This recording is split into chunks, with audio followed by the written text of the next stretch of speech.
ಬೆಂಗಳೂರು ಅಂದ ತಕ್ಷಣ ನಮಗೆ ನೆನಪಾಗೋದು ಐಟಿ ಕಂಪನಿಗಳು ಮತ್ತು ಟ್ರಾಫಿಕ್.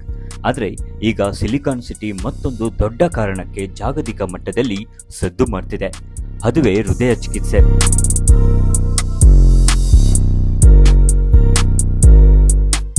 ಹೌದು, ಇಂದು ಬೆಂಗಳೂರು ದೇಶದ ಅತ್ಯಾಧುನಿಕ ಹೃದಯ ಚಿಕಿತ್ಸಾ ಕೇಂದ್ರವಾಗಿ ಬದಲಾಗಿದೆ.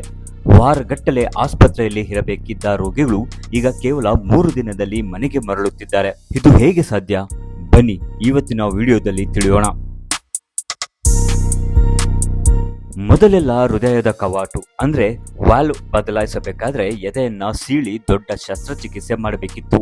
ಆದರೆ ಈಗ ಕಾಲ ಬದಲಾಗಿದೆ. ವೈದ್ಯರು ಈಗ ಟ್ವಾರ್ ಮತ್ತು TMVAR ನಂತಹ ಅತ್ಯಾಧುನಿಕ ತಂತ್ರಜ್ಞಾನ ಬಳಸುತ್ತಿದ್ದಾರೆ. ಇದರ ವಿಶೇಷತೆ ಏನೆಂದ್ರೆ ಯಾವುದೇ ದೊಡ್ಡ ಶಸ್ತ್ರಚಿಕಿತ್ಸೆ ಇಲ್ಲದೆ ಹೃದಯದ ಸಮಸ್ಯೆಯನ್ನ ಸರಿಪಡಿಸಬಹುದು. ಸಂಕೀರ್ಣ ಸಮಸ್ಯೆಗಳಿದ್ರೂ ಅತ್ಯಂತ ಸುರಕ್ಷಿತವಾಗಿ ಚಿಕಿತ್ಸೆ ನೀಡಬಹುದು. ನಾರಾಯಣ ಇನ್ಸ್ಟಿಟ್ಯೂಟ್ ಆಫ್ ಕಾರ್ಡಿಯಾಕ್ ಸೈನ್ಸಸ್ನ ಹಿರಿಯ ತಜ್ಞರಾದ ಡಾಕ್ಟರ್ ಸಂಜಯ್ ಮೆಹ್ರೋತ್ರಾ ಅವರ ಪ್ರಕಾರ ಈ ತಂತ್ರಜ್ಞಾನಗಳು ರೋಗಿಗಳಿಗೆ ಹೊಸ ಭರವಸೆ ನೀಡಿವೆ. ಸೊ ಇವಾಗ ನಮ್ಮ ದೇಶದಿಂದ ಮತ್ತೆ ಎಲ್ಲ ವರ್ಲ್ಡ್ ಇಂದ ಒಂದು ಸ್ಪೆಷಲ್ ಪ್ರಕಾರಕ್ಕೆ ಟ್ರೀಟ್ಮೆಂಟ್ ಇವಾಗ ಮಾಡಬಹುದು. ಅಲ್ಲಿಗೆ ಒಂದು ಮೇನ್ ವಾಲ್ವ್ ಹಾರ್ಟ್ಗೆ, ಆ ವಾಲ್ವ್ಗೆ ಹೆಸರು aortic valve. After about 65-70 years of age without operation ನನ್ನ ಕಾಲಿಂದ ಒಂದು ಹೊಸ ವಾಲ್ವ್ ಹಾಕಬಹುದು. ಇದು ವಾಲ್ವ್ ಟ್ರೀಟ್ಮೆಂಟ್ಗೆ ಬರೇ 1-2 ದಿವಸ ಬೇಕು.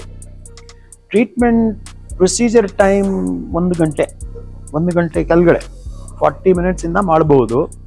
ಏನು ಕಟ್ ಆಗಲ್ಲ, ಏನು ಅನೆಸ್ಥಿಸಿಯಾ ಕೊಡಲ್ಲ.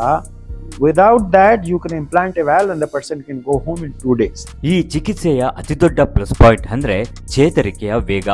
ಹಳೆಯ ಕಾಲದ ಓಪನ್ ಹಾರ್ಟ್ ಸರ್ಜರಿ ಅಂದ್ರೆ ವಾರಗಟ್ಟಲೆ ಬೆಡ್ ರೆಸ್ಟ್ ಬೇಕಿತ್ತು. ಆದ್ರೆ ಈ ಆಧುನಿಕ ಪದ್ಧತಿಯಲ್ಲಿ ಕೇವಲ 24ರಿಂದ 72 ಗಂಟೆಗಳಲ್ಲಿ ರೋಗಿ ತನ್ನ ದೈನಂದಿನ ಕೆಲಸ ಮಾಡಬಹುದು. 73%ಕ್ಕಿಂತ ಹೆಚ್ಚು ರೋಗಿಗಳು ಚಿಕಿತ್ಸೆ ಪಡೆದ 7 ವರ್ಷಗಳ ನಂತರವೂ ಬಹಳ ಆರೋಗ್ಯವಾಗಿದ್ದಾರೆ ಎಂದು ಅಂಕಿಅಂಶಗಳೇ ಹೇಳ್ತಿವೆ. ಈ ಟ್ರೀಟ್ಮೆಂಟ್ಗೆ ಹೆಸರು TAVR ಆರ್ TAVI, ಟ್ರಾನ್ಸ್ ಅಯೋಟಿಕ್ ವಾಲ್ವ್ ಇಂಪ್ಲಾಂಟೇಶನ್ ಅಥವಾ ಟ್ರಾನ್ಸ್ ಅಯೋಟಿಕ್ ವಾಲ್ವ್ ರಿಪ್ಲೇಸ್ಮೆಂಟ್. ಅದು ಬೇರೆ ಬೇರೆ ಪ್ರಕಾರಕ್ಕೆ ವಾಲ್ವ್ ಬರುತ್ತೆ. 2 ಪ್ರಕಾರಕ್ಕೆ ವಾಲ್ವ್ ಇದೆ. ಆ ಟ್ಯೂಬ್ ಇಂದ ವಾಲ್ವ್ ಲೋಡ್ ಆಗುತ್ತೆ, ಕಾಲಿಂದ ಕರೆಕ್ಟ್ ಜಾಗಕ್ಕೆ ಹಾಕ್ಬಹುದು ಅಷ್ಟೇ. ಅಂಡ್ ಇವಾಗ ಈ ದೇಶದಿಂದ ತುಂಬಾ ಜನ ಮಾಡ್ತಾರೆ, ತುಂಬಾ ಹಾಸ್ಪಿಟಲ್ ಮಾಡ್ತಾರೆ.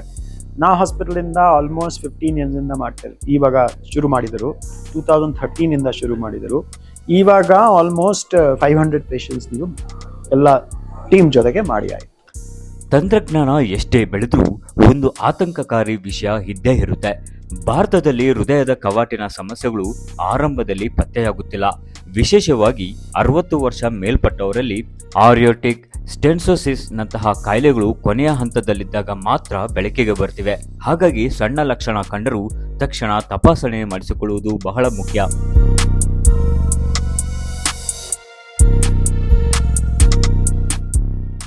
ಈಗಿನ ಆಸ್ಪತ್ರೆಗಳು ಕೇವಲ ಇಂದಿನ ಬಗ್ಗೆ ಯೋಚಿಸುತ್ತಿಲ್ಲ, ರೋಗಿಯ ಮುಂದಿನ 20-30 ವರ್ಷಗಳ ಆರೋಗ್ಯವನ್ನ ಗಮನದಲ್ಲಿಟ್ಟುಕೊಂಡು ಚಿಕಿತ್ಸೆ ನೀಡುತ್ತವೆ. ಇದಕ್ಕಾಗಿ ಹಾರ್ಟ್ ಟೀಮ್ ಅನ್ನೋ ಹೊಸ ಪರಿಕಲ್ಪನೆ ಬಂದಿದೆ. ಇಲ್ಲಿ ಕಾರ್ಡಿಯಾಲಜಿಸ್ಟ್, ಸರ್ಜನ್ ಮತ್ತು ಇಮ್ಯಾಜಿಂಗ್ ತಜ್ಞರೆಲ್ಲ ಸೇರಿ ರೋಗಿಗೆ ಯಾವುದು ಬೆಸ್ಟ್ ಅಂತ ಡಿಸೈಡ್ ಮಾಡ್ತಾರೆ. ಒಟ್ಟಿನಲ್ಲಿ ಅತ್ಯಾಧುನಿಕ ಆಸ್ಪತ್ರೆಗಳು ಮತ್ತು ಅನುಭವಿ ವೈದ್ಯರಿಂದ ಬೆಂಗಳೂರು ಇಂದು ಭಾರತದ ಹೃದಯ ಚಿಕಿತ್ಸೆಯ ಭವಿಷ್ಯವನ್ನೇ ಬದಲಿಸುತ್ತಿದೆ. ಭಯ ಬೇಡ, ಜಾಗೃತಿ ಇರಲಿ.